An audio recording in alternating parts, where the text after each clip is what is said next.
Olá, família CB Vida, que bom ter você aqui mais uma vez na continuação do nosso Projeto Hangar, na leitura anual que a gente está fazendo como comunidade. Eu sou o Lucas, um dos pastores da comunidade. É um prazer estar com você, estar contigo aqui mais uma vez. Pega a sua Bíblia, pega o seu caderno de anotações aí para acompanhar com a gente, seu celular, para estar junto com a gente mais uma vez. Hoje a gente vai conversar sobre Juízes, continuar o livro de Juízes a partir do capítulo 9. A gente vai passar por Ruth e vai falar também um pouco sobre 1 Samuel.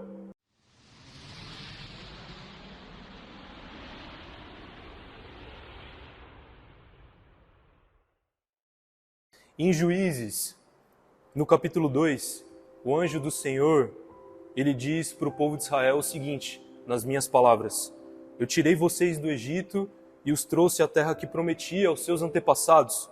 Eu disse que jamais quebrarei a minha aliança com vocês, e vocês não farão acordo com o povo dessa terra, mas demolirão os seus altares. Vocês não me obedeceram, agora não os expulsarei da presença de vocês, eles serão os seus adversários. Então esse texto ele fala um pouquinho do ciclo que Israel vivia no livro de Juízes.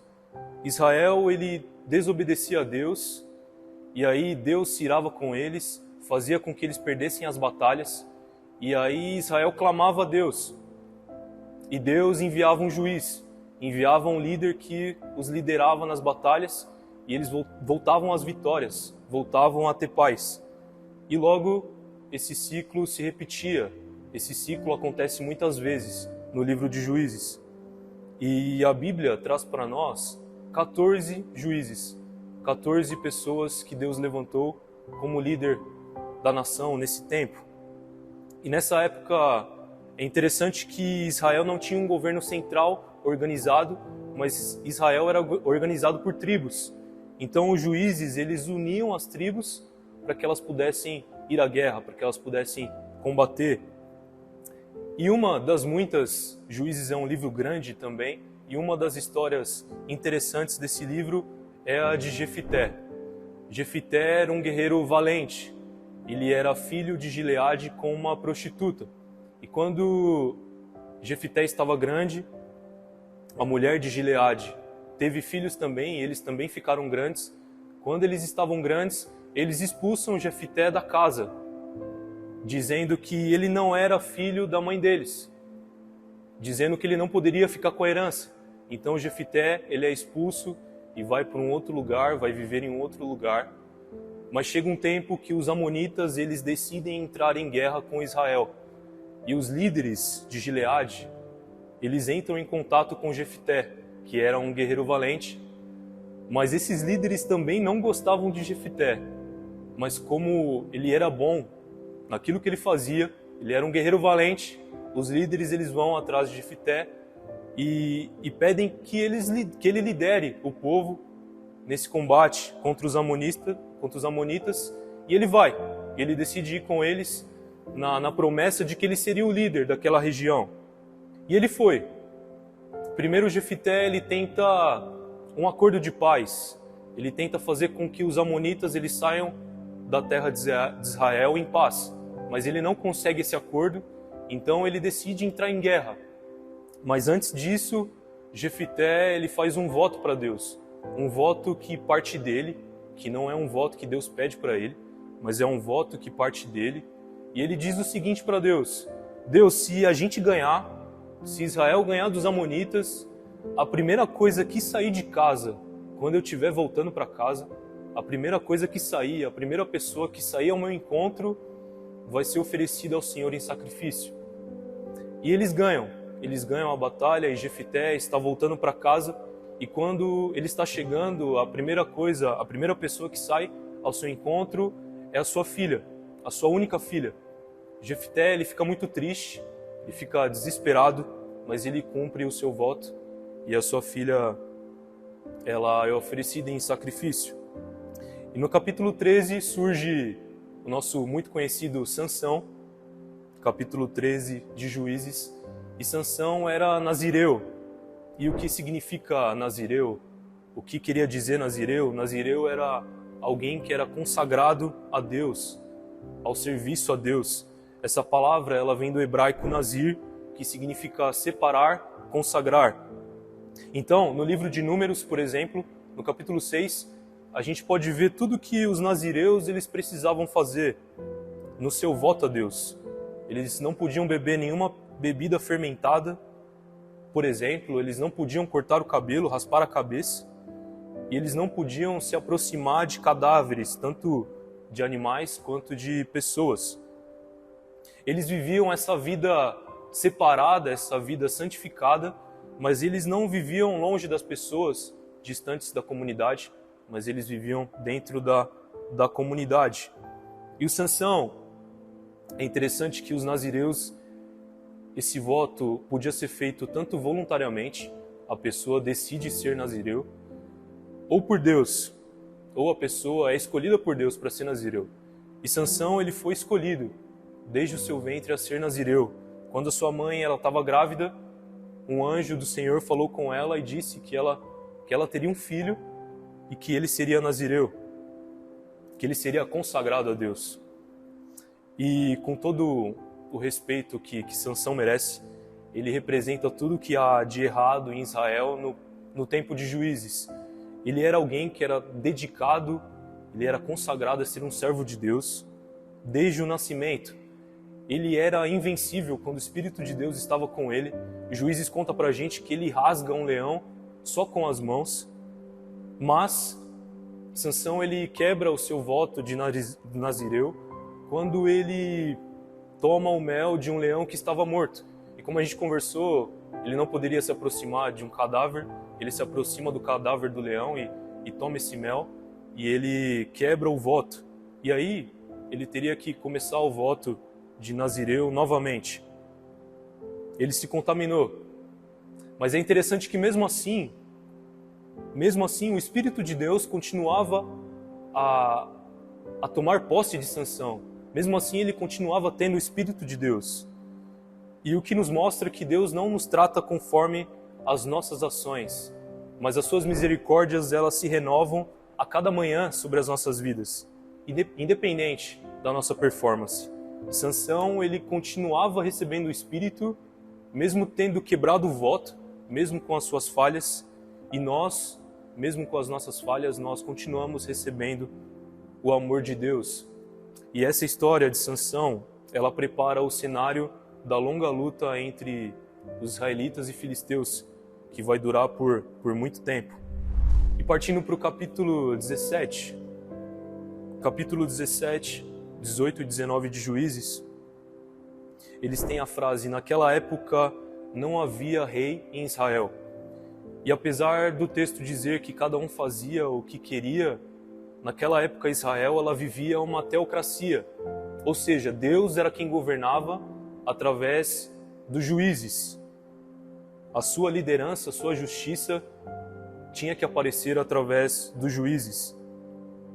Mas, no capítulo 17, a gente vê o sincretismo, ou seja, a adoração a vários deuses que Israel vivia naquele tempo. Quando Mica, a mãe de Mica, ela consagra sua prata a Deus, mas ela fala para ele fazer um ídolo com essa prata. E aí, no capítulo 18, como o povo ele não tomou posse da terra de Canaã, como Deus tinha mandado, como eles deveriam, a tribo de Dan ainda não tinha recebido uma terra. E aí eles vão em busca de uma terra. E esse é o breve resumo do livro de Juízes.